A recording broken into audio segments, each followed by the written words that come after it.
Hello and welcome to Stargazer academy. हमने start किया था class 9 chapter number 1 introduction to biology, और उसमें हम बायोलॉजी का इंट्रोडक्शन, फिर उसके बाद डिविजन्स ऑफ बायोलॉजी में 3 पोर्शंस थे, ज़ूलॉजी, बॉटनी और माइक्रो ऑर्गेनिज्म, जिसमें हम ज़ूलॉजी वाला पोर्शन कवर कर चुके हैं और आज हम स्टार्ट करने जा रहे हैं बॉटनी। तो botany is the study of plants. Botany में हम प्लांट्स के बारे में पढ़ते हैं, जिस तरह लास्ट लेक्चर में हमने पढ़ा था ज़ूलॉजी, उसमें हम एनिमल्स के बारे में पढ़ते थे। बॉटनी में हम प्लांट्स के बारे में पढ़ते हैं। ये one of the oldest natural science है। मतलब हमने ओरिजिन ऑफ लिविंग ऑर्गेनिज्म की जब बात की थी तो हमने ये कहा था कि सबसे पहले प्लांट जो है वो उनका ओरिजिन हुआ था, उसके बाद और ऑर्गेनिज्म धीरे धीरे बन गया, माइक्रो ऑर्गेनिज्म, फिर प्लांट्स, और उसके बाद एनिमल्स बन गए थे।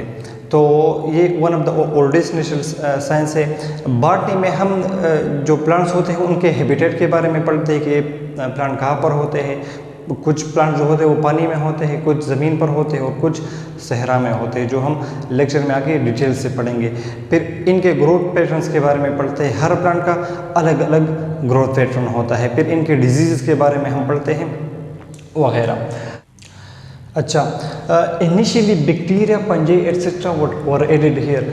जो अरिस्टोटल ने जो क्लासिफिकेशन की थी लिविंग ऑर्गेनिज्म की, तो उन्होंने लिविंग ऑर्गेनिज्म को 2 ग्रुप्स में डिवाइड किया था। एक थे प्लांट्स, दूसरे थे एनिमल्स।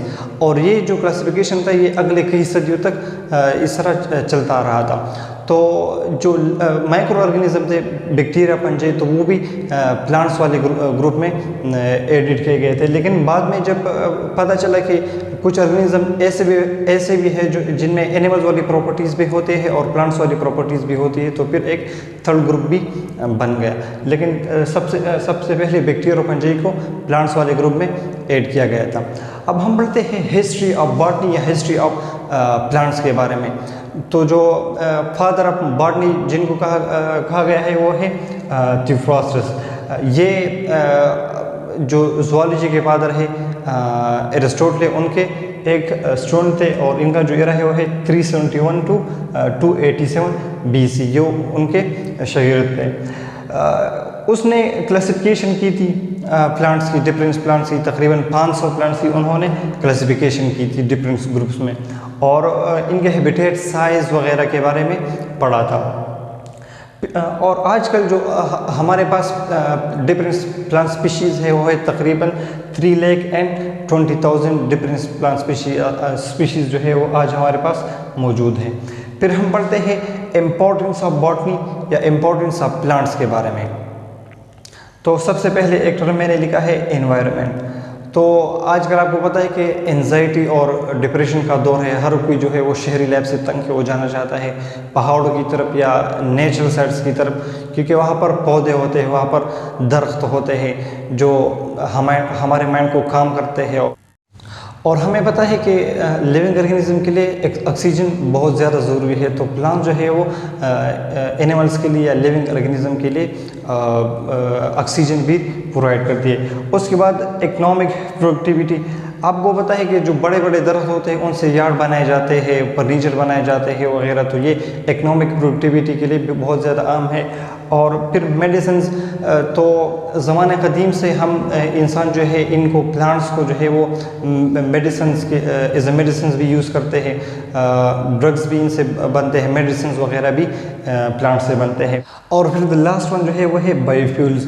तो फ्यूल हर वो मटेरियल होता है जो हम एनर्जी सोर्स के लिए यूज़ करते हैं। फॉर एग्जांपल घरों में हम लकड़ियाँ जलाते हैं, वो भी बायोफ्यूल्स है, या इसी तरह जो डीजल, सीएनजी वगैरह, ये सारे जो है ये है फ्यूल्स।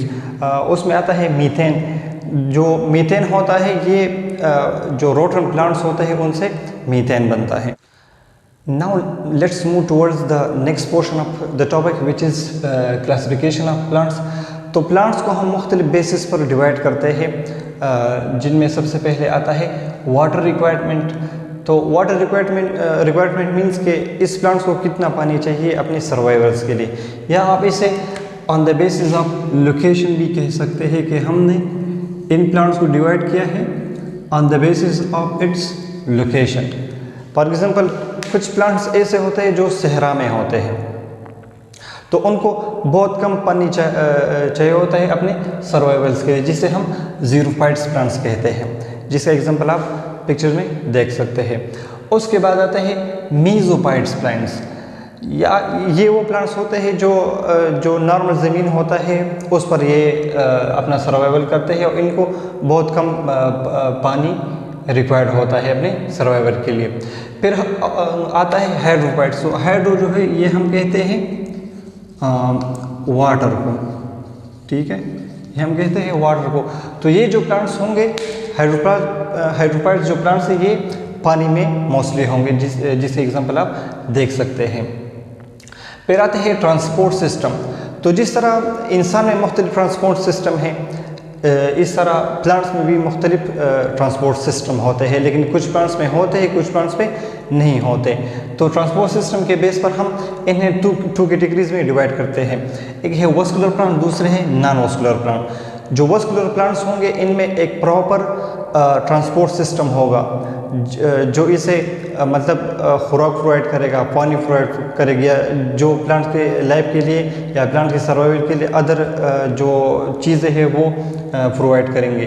तो जिस तरह फॉर एग्जांपल इंसान में सर्कुलेटरी सिस्टम है जो ब्लड को सर्कुलेट करता है थ्रू आउट द बॉडी, इस तरह एनिमल में भी वस्कुलर सिस्टम होता है जो प्लांट्स में फ्लाइम होता है, जाइलम होता है जो खुराक और पानी वगैरह इसके लिए प्रोवाइड करता है। फिर होता है नॉन वस्कुलर प्लांट्स। ये वो प्लांट्स होते हैं जिनमें स्पेसिफिक सिस्टम नहीं होता, स्पेसिफिक सप्लाई सिस्टम नहीं होता, तो इसे हम नॉन वस्कुलर प्लांट्स कहते हैं, जिसके एग्जांपल आप पिक्चर में देख सकते हैं।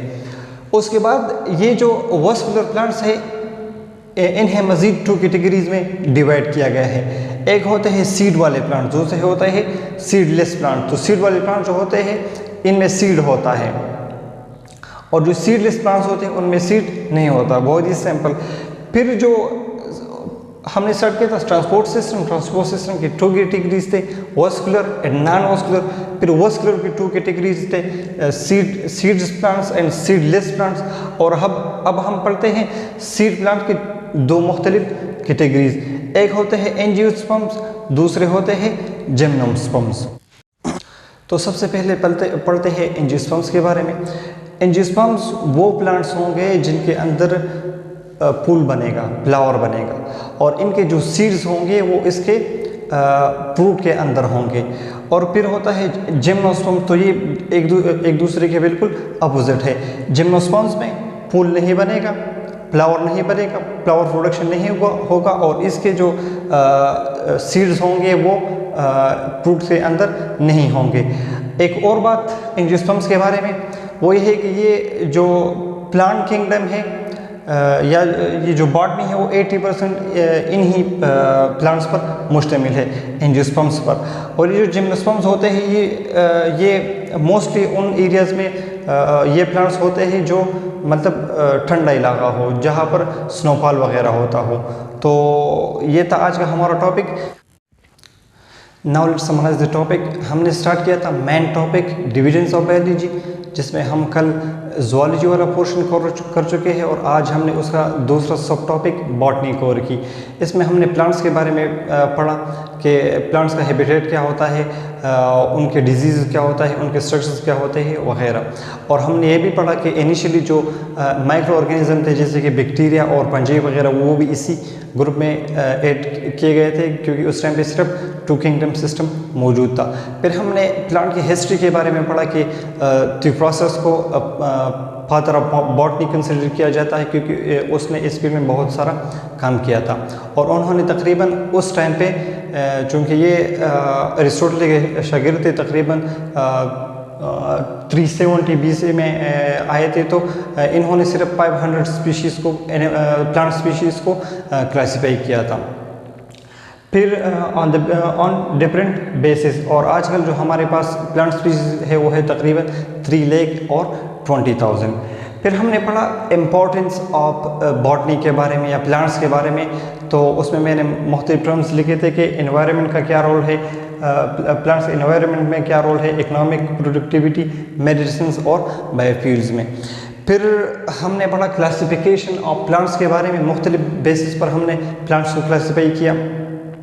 फर्स्टली हमने इनको क्लासीफाई किया वाटर रिक्वायरमेंट या लोकेशन के बेस पर, तो उस पर उसमें इसके 3 कैटेगरीज बन गए, ज़ीरोफाइट्स, मेसोफाइट्स और हाइड्रोफाइट्स। ज़ीरोफाइट्स वो प्लांट्स थे जो सहरा में पाए जाते हैं, मेसोफाइट्स जो नॉर्मल लैंड पर, और हाइड्रोफाइट्स वो प्लांट्स होते हैं जो पानी में होते हैं। फिर हमने इनको क्लासीफाई किया ट्रांसपोर्ट सिस्टम के बेस पर। जिस तरह इंसान में मुख्तलिफ ट्रांसपोर्ट सिस्टम होते हैं, इस तरह प्लांट्स में भी होते हैं। तो इनमें भी प्लांट्स की 2 कैटेगरीज बन गई, वास्कुलर और नॉन वास्कुलर।